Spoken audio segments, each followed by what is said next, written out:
All right, what's up, guys? Welcome back to another episode of the Living the Dream podcast. Today on the show, we have Michael DiPietro and Marcey Donnelly, who are the co-authors of the Inside Guide. Michael, Marcey, how are you guys doing today? Fantastic. This is Great. really a treat to be here, and we're going to have a great time today. So thank you so much for your invitation. Yeah, no, of course. Thanks for coming on, and we like to jump right in. So I want to start with just hearing a little bit more about you guys, just a quick 1-2 minutes about who you are, what you like to do for fun, and then we'll dive into the book. How's that sound? That sounds great. So I'll jump and then I'll hand it over to Marcy. So I've been doing transformative work for about 20, 30 years. I'm an older guy, but really help people support and get where they want to go by clearing the patterns that hold us back. So that's really the essence of what my work is about. And I've taken a spiritual journey that has taken me through many modalities over the years. And so I've always just collected these different tools in my toolbox to be more effective in how I work with my clients. And then I'd say for fun, I love the outdoors, camping, road trips, just we get busy in our life. So when I get those moments where I can be footloose and fancy free, that's what I love doing. When I can break away from all the obligations. There we go. Love to hear it. Yeah. So Marcy, why don't you take it? So thanks to me for having us. My story is that I'm in finance by trade. I'm a project manager and kind of been in banking for my whole career, but I've always been interested in self-improvement, learning new hobbies, things that can make my life easier. And about 5 years ago, I got to the point I was successful in my job, I had a family, and I just kind of still felt like something was missing. I could reach goals, but it wasn't super easy. And so that's when I started working with Michael. It's a fun story, and I just like I said, I'm happily married, have two boys, and a great job. And what my passion is, though, is this work for self improvement. And I've learned lots of modalities and lots of tools on my own for my own practice. But my life really shifted and things started coming more easily to me once I started working with Michael several years ago. For fun, I love to do stuff with family. I love to entertain, cook, and over the last year and a half, I discovered hot yoga. So I have been down deep in yoga, in down dogs, and appreciating kind of that solitude and that meditative time. So that, surprisingly enough, I do that for fun. There we go. Hot yoga. What's the temperature usually when you're doing hot yoga? It's usually between like 98 and 105. So it really tests kind of your boundaries on how comfortable you are, but that also is kind of an inner journey and has helped me through figuring out how to be comfortable in uncomfortable situations. There we go. There we go. Well, tell us about the Inside Guide. What is the book about? Kind of walk us through it. Sure. So like I said, I've been doing this work for 20 years, and I really wanted to collect all these tools and put them in one place for readers to really gain the benefits of my journey and all these different tools. So the book is put together almost like a framework to give people a self-directed inner journey. It really takes people through the journey and starting with the labyrinth of the mind and how to really get our own answers, how to listen intuitively, internally. Then we get into the unconscious mind and the aspects of the body, our physiology, and really how people are creating their own realities. So whether we have resources, things that are working well, or obstacles in our life, it's created in a mental pattern based in your neural network. And so when we can unpack that and understand how the mind is creating each experience, we have the opportunity just to metaphorically move the wires around and shift people's outcome, shift people's experience. And so when you do that, you can remove a lot of blocks, remove a lot of things that are getting in the way. And then in the third part of the book, we call it living purpose. And it's really about getting into the spiritual aspects of living and really getting to each person's enlightenment, getting to that loving mystical core, the center of each person, and really trusting that all the guidance you're looking for is coming from within you. So it's really ultimately teaching people to be their own guide, right? And so I'm a guide, I work with people, and we always need outside help. But ultimately, the ultimate empowerment is getting people so that they know they're in source of power. They know they're the source of goodness. They know themselves and can trust their own intuition. So that's the real essence of the book. It's a journey, and it's a different journey for everyone based on their uniqueness. So we try to give the framework, and we try to give it in a way that allows, like at the beginning of the book, we say, if you like a tool, use it. If you don't like it, throw it out, because we're not preaching here. What we're doing is just trying to give you a framework so you can find your own inner guidance. I gotcha. And so the second part was really getting into the brain, being able to be aware of that and rewire. The third part was becoming your own guide. And what was the first part again? Was it getting into the body and feeling First part is getting through your mind, and how the mind, our minds are brilliant. I mean, our minds think and do all these wonderful things. I'm communicating, I'm using my mind to speak right now. But sometimes when we want to get deeper, the mind is getting in the way. Right. So it actually can run interference. We can have a judging mind. So we really want to begin to get through that, practice acceptance, practice questioning and an inquiry process with ourselves, so that we learn to direct our attention inward. You know, we're a very external society. We've been trained through social media, through relationships, through all these different things, through entertainment, to find our answers outside of ourselves. And so when we can learn to turn that attention and focus inward and learn the inner terrain, right, and how to navigate that, the first step is understanding your own mind and how it works. And so we really bring people, and I call it a labyrinth, because it is like a puzzle sometimes in the beginning to understand the mind. As we go deeper, though, we get into the unconscious mind.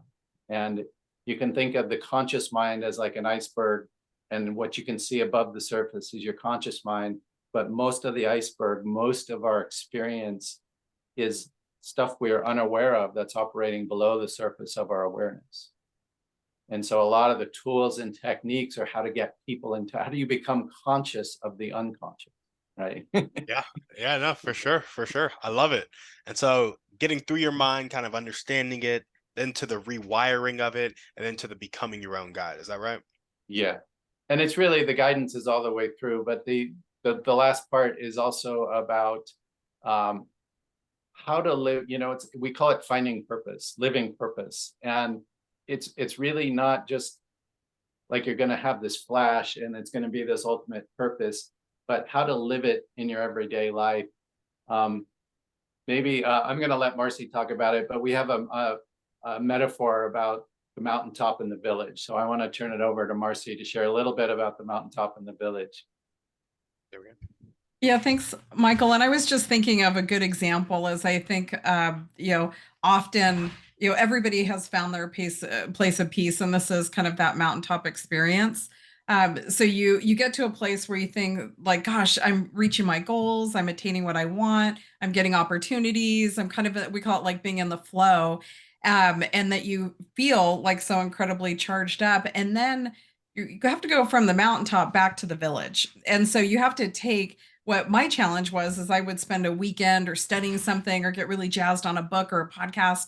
And then all of a sudden I'd have to go back into my daily life. And by, a day or two later, I would have lost it. And I go online and I see, I'm comparing myself to others, or I see things going on social media that I'm kind of missing out on. And you kind of get a little bit of that FOMO, and it's like, then those feelings arise again. So then I'm back to the village, and what happened to that experience where I felt like everything was flowing. So the tools in the book help you start to digest and better understand kind of what triggered that, and what things are happening in your mind, and what is your body, what's your unconscious self, or what's happening in your body that caused that reaction. So really, we're kind of building our experience outside of us, but it's all being processed through our mind, through our body. And then we have this spirit, kind of our life purpose and who we truly are, that we are kind of yearning to express. And so it's that's kind of what the book does, is it combines all of that into one, so you could self-reflect and first identify that, gosh, I was triggered because it's something happening within me, not something out on social media. It's like that just caused a reaction in me. And that kind of pulls you off the mountaintop. And so that's what I was asking Michael when we first started working together, is like, I have everything. I, of course, would like more, but I still don't feel that consistent joy, because all of a sudden it's like something online, something, a promotion I don't get, or something that a friend is going through, it pulls me back off that mountaintop. And I wanted that experience and flow every day of my life. And that's what this work has to offer. Mm, I gotcha. And so the two experiences, the mountaintop is like, go to a Tony Robbins event and you're like real jazzed on that Tony Robbins event. And that's the weekend. And you walked across the hot stones or whatever they do. And Yeah. so you're feeling good. But then Monday comes and you got to go back to maybe your 9 to 5, or you're running a business and it's been stressful because COVID just happened. And Yeah. maybe you have a spouse and there's some stress there. And so that's back to the village. And are you guys talking about keeping that mountaintop experience alive while you're in the village by connecting to it in daily life? Am I understanding that correctly? That's right. That's right. It's not so much that you're going to always stay in that state, but how to bring that down into your daily life. Mm, And it's see, a lot of times we're grasping at it, right? But once we've had the experience, we know it. And then the village life is, how do we integrate it? How do we begin to live from that place? It might mean we still have a day of stress or something happened, I get my button pushed here or there. It's not about being perfect and trying to hold on to that state, because that's unrealistic. But more and more, how do you integrate it? And what is the path and the tools to bring those peak experiences into your everyday life? I Right. And got that's part of the journey, because many of us, especially at this point in our evolution as a society, many of us have had peak experiences, and many of us have had moments of clarity, or moments like Marcey said, where we're in flow and it's clicking, right? But then a lot of people get tripped up because they lose it, you. Yeah. right? It goes away, right? And that's okay. That's the thing is, that's okay. We're not, the grasping can be very counterproductive. Yeah. And so when we learn to surrender to ourself, to the process that's going on internally, the journey becomes richer, it becomes deeper. The everyday moment, like how do we show up right now in this moment, right? And Yeah. is like right now I'm getting excited just talking about it and feeling that enthusiasm for the process, and to live this way more consciously every moment, right? Yeah. I Right. So got you. And that's life, that, I was going to say life gets easier too. That's the amazing thing, is, when you just have a day and you wake up and everything is, I call it flow, but everything's working out, and you run into someone and somebody buys you coffee, or you get a phone call that you were waiting for, and things just, and you're like, gosh, today was a great day. There's, like Michael said, it's not like that necessarily every day, guaranteed life's going to be perfect, but things seem to work out easier when you're in your kind of flow state. And the beautiful thing, which is why this may be a little bit different, is that it's different for each of us. So that's why we're looking for, like, the 21-day habit. We're looking for the course. We're looking for, and some of those things we've collected as tools that I continue to use.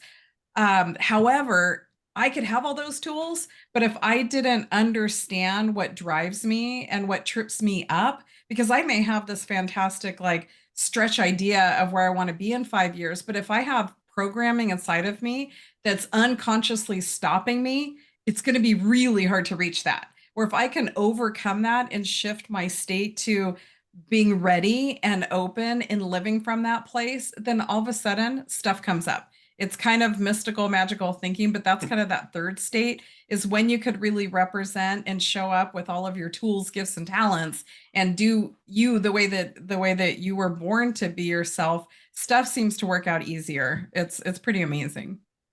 Yeah. Yeah. Absolutely. I love it. Just a quick, like, I guess a quick little programming versus goals.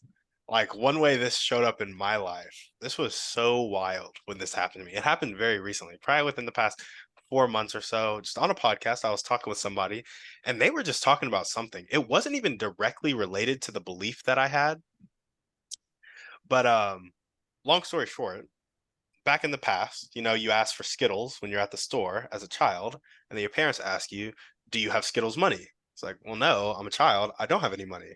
But in my head, I'm like, well, clearly it's painful for them to spend money, right? And so I started to internalize that belief, and that had been affecting me my whole life. And what happened was, not only was I internalizing that belief that it was painful for me to spend money. So obviously, when you're pinching pennies, you're saving, you're like doing all this stuff because money hurts to spend, so you try not to spend it. It manifests in that way. But the other way it manifested was in trying to do business, I would project that belief onto people. And then I'd be like, well, if it hurts me to spend money, clearly it hurts them to spend money too. And so then it got really hard to sell things because I wasn't looking at sales as service. I was looking at sales as me causing somebody else pain because it hurts them to spend money. And so then I was like, well, if I'm causing them pain, and I'm a good person and good people don't cause people pain, like there was some conflict there and there was some wiring that was just off. And when I realized that, I was just sitting on a podcast and the thought just dawned on me. And it was just like, whoa, because I had been trying to like get to my beliefs around money and get awareness and the acceptance and the questioning and inquiry, some of the stuff you guys mentioned earlier, but I hadn't hit that point. And when I realized that, it was almost instantaneous. I was like, that's like not true at all. Like, I don't know why I've been operating like that.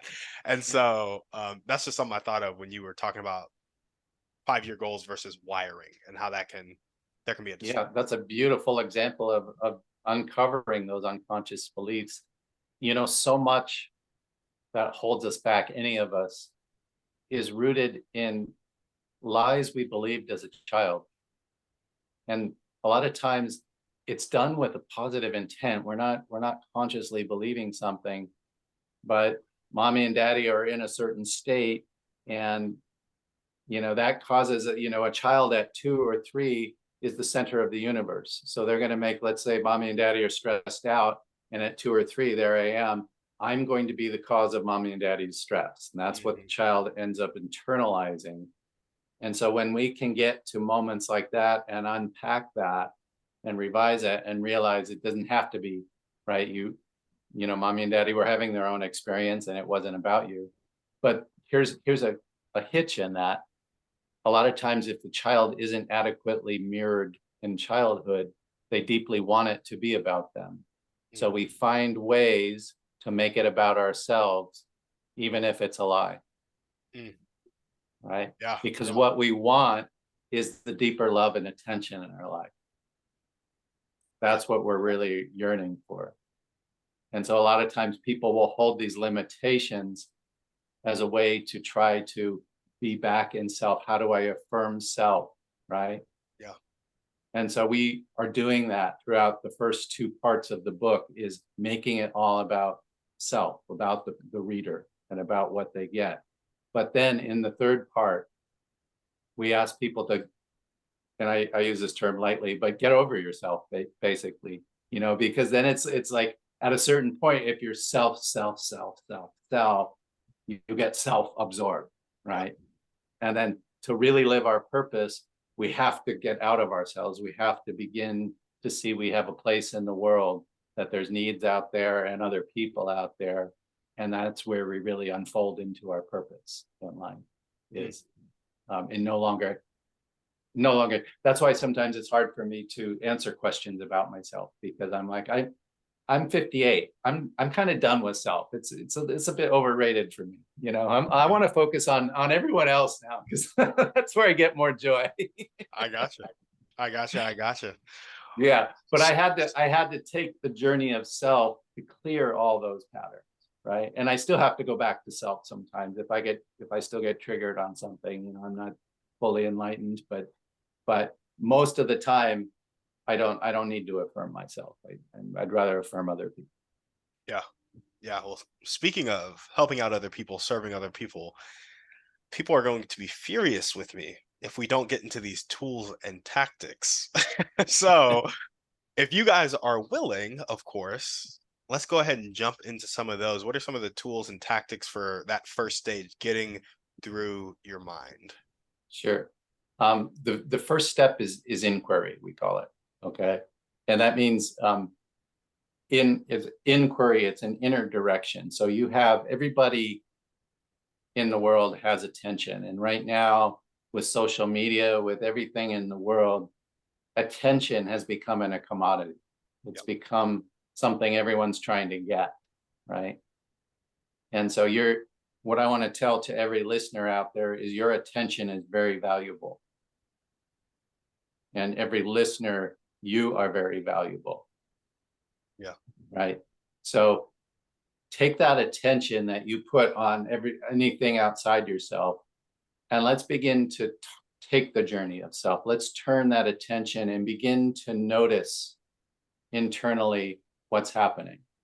Okay. As you do that, we want to make a distinction between who you are and what you experience. Okay. So you are not what you experience. You are the one who experiences it. Okay. Now, any experience, anything you could possibly experience in life is put together by the components of your physical sensations, your emotions, and your thought processes and your belief systems. Okay, those are the building blocks of experience. Yep. Okay. So then when we can decouple, now the problem is for a lot of people is they say, I feel bad today, therefore I am bad today, right? And they get linked up with the experience. So that's the first step, is decoupling who you are from what you think, feel, or do, right? If I didn't achieve the 10 tasks on my to-do list today, that means I'm a bad person, right? Well, that's not true, because that's just a behavior and you're not the behavior. Yeah. Now, of course, we want to get all things done, but a lot of times the behavior is rooted in what we feel. So there's a natural motivation or a natural enthusiasm to complete the task, right? And then our feelings, believe it or not, are generated by what we think and believe is happening. Yeah. Right. So we can begin to go and unpack any experience. So if someone's feeling stressed, if someone's feeling motivated or unmotivated, if someone's feeling depressed or anxious, we can go in and find out how the brain is doing that. Mm-hmm. And then we can decouple it from who the person is and begin to, one, shift the experience, and then two, begin to recognize and see who is that brilliant, wonderful, capable, awesome person behind any experience. Right? There's a brilliant, beautiful human being back there, just waiting to be discovered. I love it.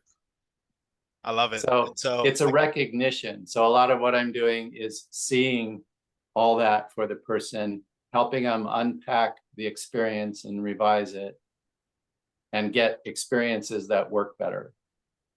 I'm curious what you guys would say to this. I could easily hear somebody, after what you just said to me, saying, well, how do I know that the person behind all the doing, feeling, thinking, and believing is actually a beautiful person?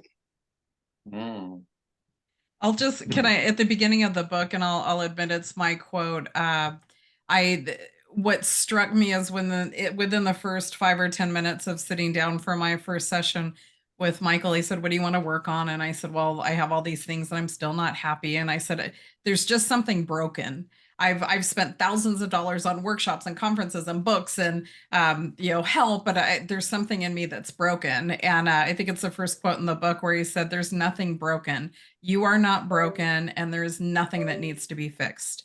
Mm. And that really, like, literally threw me back in my chair. And I said, but I've spent a lot of money trying to fix what's broken. And that was really a reset. And it was the first time where that was kind of implanted in me to now work from a place of, it's not me that's broken. I've been conditioned. I have all these identities. Like I identify as a producer. I get stuff done. That's my job.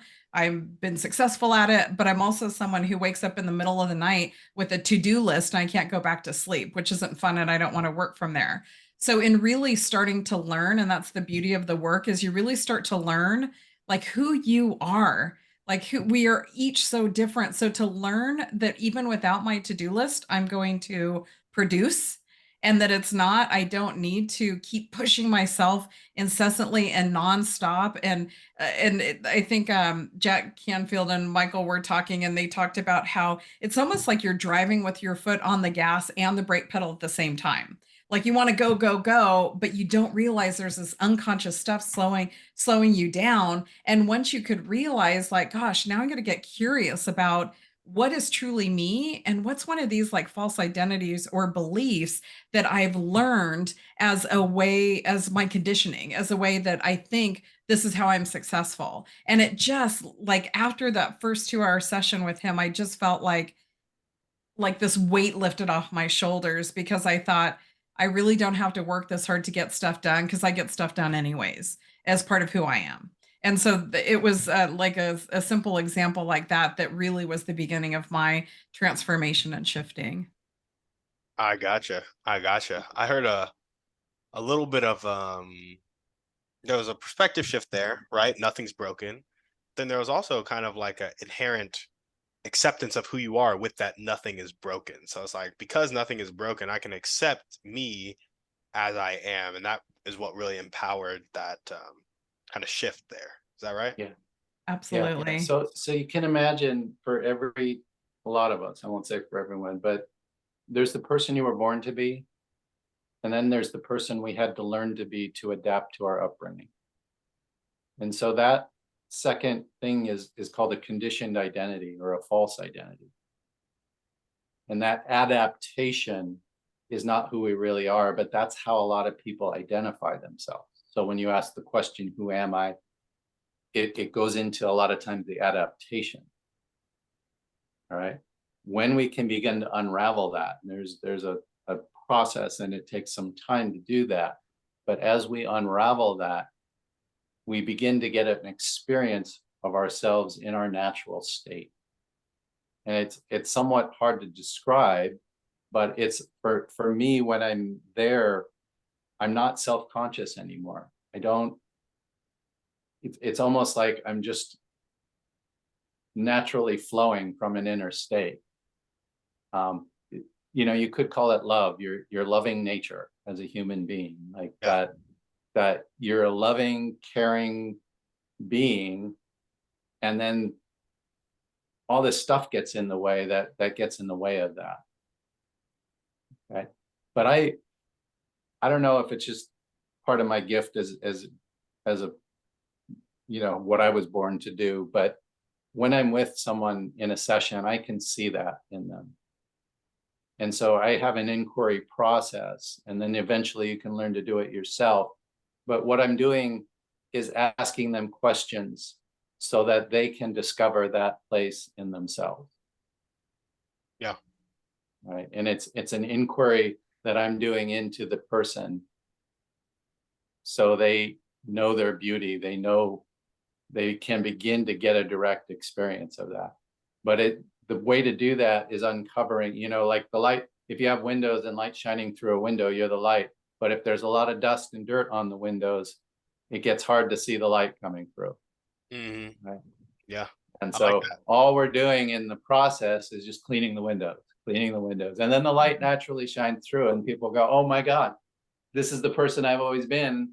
And it's the person I've always wanted the world to see me as, but all that dirt on the windows was in the way and I couldn't see it. Yeah. I like that. That's a good one. You just come up with that right now, or is that in the book? No, I've used that before.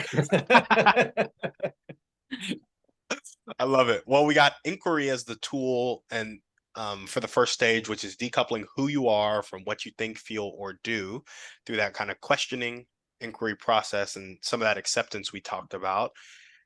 Are there more tools that you guys want to talk about for that first stage, or should we move to the tools for stage 2? Yeah, so it's really inquiry and acceptance kind of go hand in hand. So acceptance, because what we're going to start to do is in the third stage, we call it transformation, right? And that's where we're really getting to the deeper change and uncovering things in the unconscious that we may not want to see. So there's pain points down there. There's shadow aspects of our personality. There's, the dark monsters in the night that we don't want to look at within ourselves. If we have acceptance and inquiry and we're using those together, we can begin to face anything internally. Yeah. Right. And so most people, what they're doing is, as it's a natural consequence of being human, is we're avoiding pain. We don't want to be in pain. No one wants to be in pain. But if something was traumatic or difficult from our childhood, it gets buried deep down in the unconscious, in our past, in our memories. And then we just kind of go on with life and forget about it, but it's still operating and controlling us. And so the acceptance really helps us get into that and to be able to take a look at it without re-traumatizing, without making up a story about what it means to get in touch with that. And then when we can do that in that transformational piece, that's where we're really looking at how to rewire the brain. Okay. And a lot of it has to do with our memories operating as a filter for how we see ourselves and reality. Okay, let me repeat that because it bears repeating. A lot of it has to do with our memories operating as a filter. So everything from the past operates as a filter. So I'm wearing glasses. It's like if my past was blue and I have this blue filter, all of the world is going to look blue. Yeah. Right. Right. If I clear the blue off, suddenly things are much more clear. Yeah, I gotcha. Right? So your memory is operating as a filter for how you see the world currently. Is that what you're saying? Currently, yeah. In our present day, it's and how we view ourselves too. Huh. Right. Yeah, I gotcha. I can see that. So I'm we tracking. we have a log of everything that's happened in our past. And it gives us reference points. It helps us. We need our memories because, like, if you didn't have them, I mean, you had to wake up tomorrow, you'd have to remember who you were again, and all, and how to brush your teeth and all. So that process is useful. But we also have a memory of pain and trauma and things that weren't so useful. Yep. Right. And so we begin to keep referencing that. And so the pain and the trauma, while the circumstances may be different, they spiral through time into the present and into the future until we can spiral back and change the original pain point. So, let's say mom and dad were busy and they didn't pay enough attention to me. So therefore I believed I wasn't worth it. Okay, that's an example. And so that I'm not worth it belief gets implanted way down there. And then I get on with life. And then I'm wondering why I can't make enough money because deep down I'm believing I'm not worth it. Right. And our financial abundance has to do with our sense of worth and how much we're worth in life. Right. But when we can go back to the origin and realize, okay, you are worth it. It was mom and dad's problem, and remake that memory. So the facts aren't going to change. Mom and dad are still distracted in the memory. But what can change is how the child felt about themselves and what they believed about themselves. And then we shift that so we get the person in the memory knowing they're worthy. See, this is the key, is getting the right piece of information in the right place in your brain. Now tell me a little bit about the person in the memory getting it, because like you're talking about making sure 5-year-old Timmy gets that piece of information. Correct. All right. Because Tim knows. I mean, Tim's done enough inner consciousness work. He has all the pieces, right? Yeah. But why does the trigger keep happening, or why does the problem? Because it's the piece of information is not in the right place in my brain. So when little Timmy begins to know what you know, then the change happens automatically. Then the memory is shifted. Mm. Okay, well, the next question for me is obvious. How do you get the memory into, say I wanted to get a memory into 5-year-old Timmy right now, how do you go about doing that? 5-year-old Timmy existed 19 years ago. I'm a young Okay. guy. Oh gosh, you're speaking my language here. You're asking the best questions, Tim. Okay, so imagine what he needs to hear in the present. So there's present day you, and then there's past Timmy down in the past somewhere. Okay. Okay. So you have this piece of information that he needs, Oh. right? Okay. Now, when you remember yourself at 5, how do you do that? How do you know? Is it an image in your mind? Do you hear something? Do you just have a feeling about it? How do you actually reference your memory? It's probably a feeling with a snapshot. Okay. So can you see the snapshot in your mind's eye? I can't remember back as little as 5, but I got one from when I'm 13. Okay, that's good. Good. Now, what I noticed also is when you had that memory, your eyes looked a little down to kind of down, and I get my left and right. I'm a little dyslexic, but down and to the left, I believe it is. Uh-huh. Yeah. So look down to that spot again. Okay. Yeah. So that's how your brain, one of the things that happens is when we think, and you can come back for a second, but we'll go back to that spot. When we think, our brain, our eyes track our thoughts. And a lot of times when our eyes are up here, we're processing pictures in our mind. Just like we can see it externally, we can see internally too. Or we're processing auditory information, or we're processing feeling. Okay. Right? And so what we want to do is get to specific memories, and then look at how you're actually doing that. So when you do that and you look down there and you get the snapshot, the feeling comes up, right? So Very true.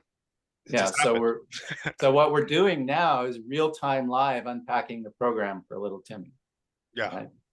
Right. And you see how we start to actually get like more information than we could just kind of talking about it. We're actually doing it now, which is beautiful, beautiful. This is the way we want to go about it. Right. Yeah. Okay. No, I love it.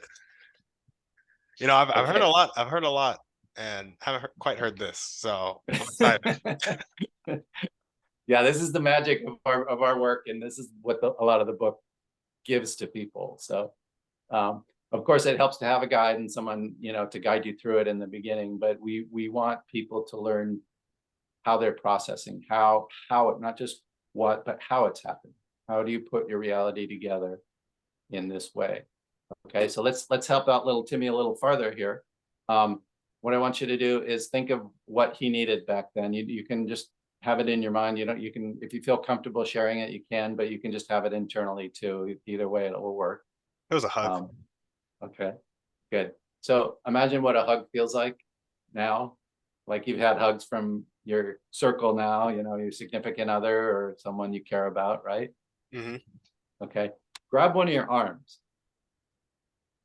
Okay, and what that is a proprioceptive anchor. So that's going to lock the experience of what a hug feels like, and it's going to associate with the touch that you're doing here on your arm. Mm-hmm.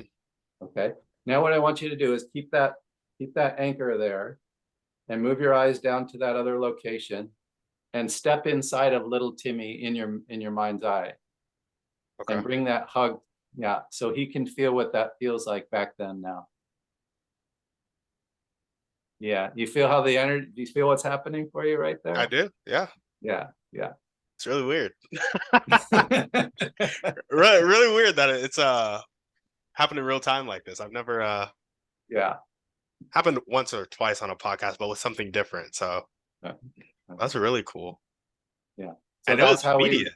I'm just letting everybody know. I'm not over here telling a story. Good. So that's how we revise the past, and we keep bringing resources from the present. And then what you can do is we can also play in the future too, in our imagination and how we reference the future. So it's a lot of just how the brain is processing, and everyone does it differently. So we have to kind of learn, like, no one else is going to have that same access that you did. That's unique to you, right? Yeah. But each person, we can see how someone is doing what they're doing and begin to work with their orientation and their reference point. I love it. Maybe that's a good example of why, like, continuing to look outside of yourself for tools cannot overwrite what's going on inside yourself. So you can kind of fake it for a while and suppress feelings and have practices. And there are some things that, like, you had a shift with the Skittles money. It's like you discovered that all on your own. It's the answers are inside. But you could see why, if you just kept doing like money affirmations or a money vision board if you never went back and kind of reframed that Skittles experience, having a practice outside of yourself eventually fails, or eventually it's possible that you wouldn't be as successful as when you actually were able to recognize what that limiting belief was or what that conditioning was, because that's running. It's like our minds are these supercomputers and our bodies store these memories. And so you can try and externalize what you want, but if you don't go in, those things are running so fast that you don't even realize it. For me, I just realized, like, gosh, why am I not getting the money or the this or the that? It's because no matter how many times I affirm those outside of me, until I went and understood those little Marcey triggers and conditioning, and were able to reframe those and tell her about how safe the world is and that I'm going to be fine, I really couldn't truly change my behavior. And it becomes like, I can't even remember, Tim, like how I was 5 years ago, because that person seems so foreign. Because it just almost seems like a different person. I can't even connect to that person anymore, because who I am inside and those beliefs have shifted, where I don't even have to try anymore. I don't have to think about it. Again, it's not always perfect, but the big things have shifted, which makes the little things easier to deal with kind of on my own. Yeah. I love that. I like how I've heard, like, and I think we might have mentioned in this podcast, I'm not sure if we have or not, but like how stuff gets trapped in the body, like the experiences and the emotions, and gets trapped. We did mention in this podcast for sure. And I thought it was interesting how when I was going back right there, I like knew exactly what I needed. Like I could feel it again from that moment. I was like, oh, I was like 13, I could see 13 or 14-year-old Timmy in that moment talking to his parents about um talking them through hard conversations, and then feeling like, wow, I needed support there. Instead of trying to support everybody around me, I needed to know that I was like supported and safe. Yeah. So that's what that hug was like. That's the hug was symbolic for. So what you just shared with us there is common for a lot of people that end up taking responsibility for things that aren't theirs, right? And then we wonder sometimes why responsibility feels a little weighted. And it's because we're filled up with responsibility from the past and responsibility for our parents, and like trying to take on all these things and fix it. It's done out of love. It's done out of the best possible intent, but it really ends up limiting us as individuals. Yeah. Right? So we have to see that our strategies for love when we were growing up aren't going to work, and that they don't have to work, because once you care enough to have taken on that mission that never worked quite right to get your parents, feeling better, right? Yeah. But when you can see that the mission doesn't work, but you're the loving being that took on the mission. Yeah. Say, how great must your love be such that you would have taken on that difficult task? Yeah. That's who Timmy is right there. No, absolutely. I like that a lot. Well, awesome. I don't know. Did we? I'm flustered now. I'm out of I questions. don't know, but you're glowing to me, so that's Yeah. Yeah. There we go. So I guess back to we talked about rewiring the brain. We talked about, I'm just gonna recap, memory operating as a filter for how we see the world currently, how we view ourselves. You spiral back and you change the pain point by shifting the perspective of the memory and get the person in the memory to know the information they need to know. Having that perspective shift for the actual person in the memory, 5-year-old you, 13-year-old you, 22-year-old you, whatever it is. And you really communicate that piece of information by like understanding how you think about your memory and then tracking what your body is doing with that thought. Am I still tracking right? Let's see if we can clarify that a little bit for your audience. I would say it's getting information, like most people know the conscious and they know the right answer. Mm-hmm. Okay. But how do we get that piece of information into the memory? And when we do that, or orientation, those memories shift, and it shifts our perception of ourselves in reality. It does so automatically. We don't even have to try to make that happen. It's once that memory of you, once 13-year-old Timmy feels the hug, it automatically shifts your reality. I got you.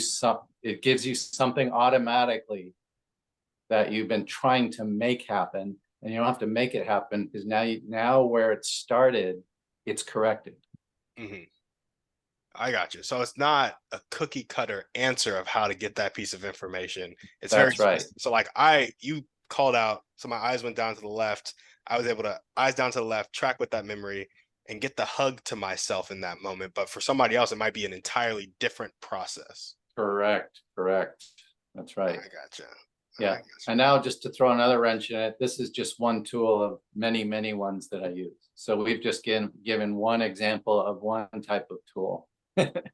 It's a framework, but there's more that I pull out of my toolbox to work with people. And it probably goes a little beyond the scope of what we could get into today.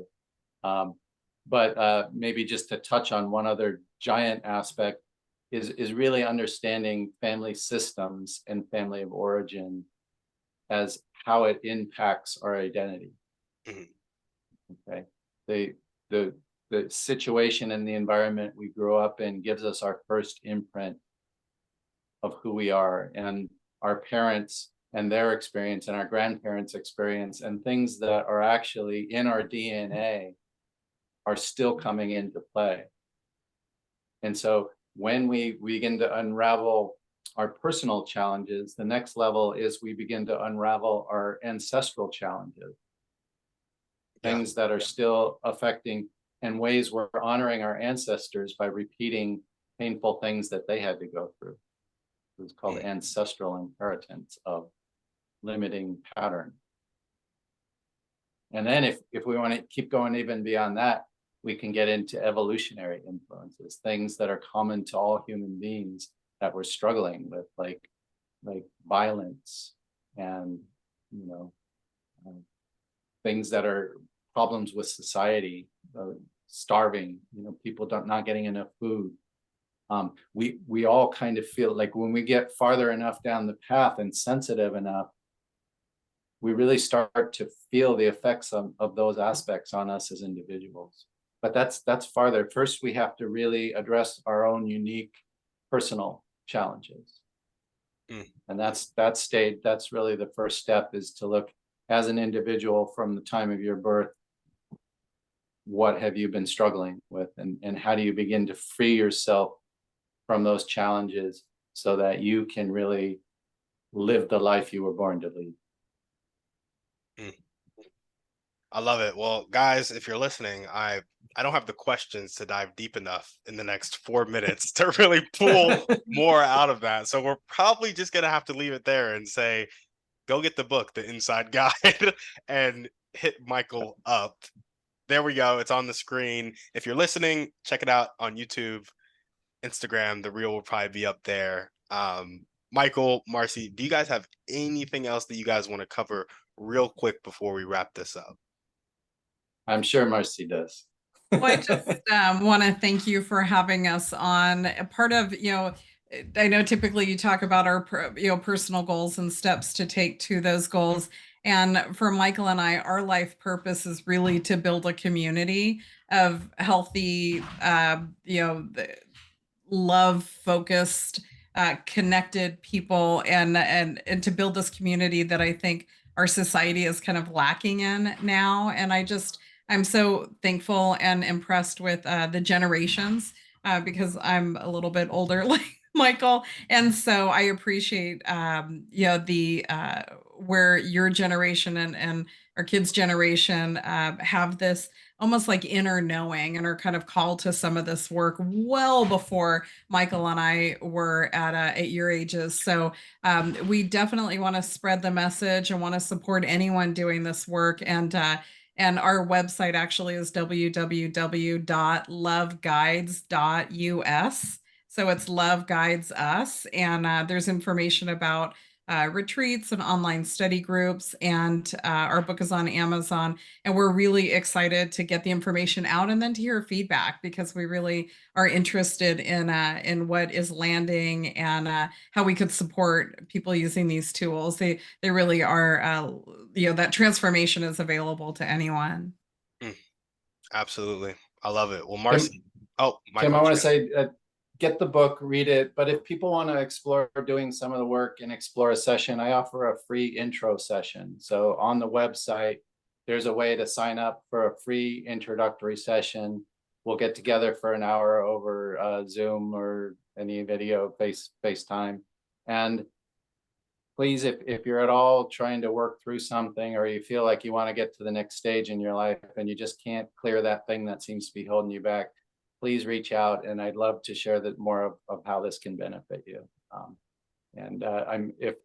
If we do that session and it doesn't feel right, then I'm not a person that's going to keep pushing it. But generally, I want to give people an experience for themselves of how this can work and how great the work is. So.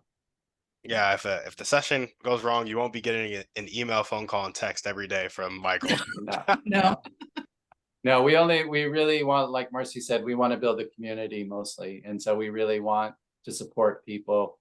But I've worked with hundreds of people over the years. I've worked with corporate work. I've done, business coaching. So I'm really confident that if, most of the time I get people who say, I've been to therapy and I'm still stuck. How can I get through this? Right. And so really, I show up for people when they're really ready to have things shift and really ready to get where they want to go in life. There we go. Well, Michael, Marcy, thanks so much for coming on the show. Thank you so Thank you, much. Tim. Thanks for having us.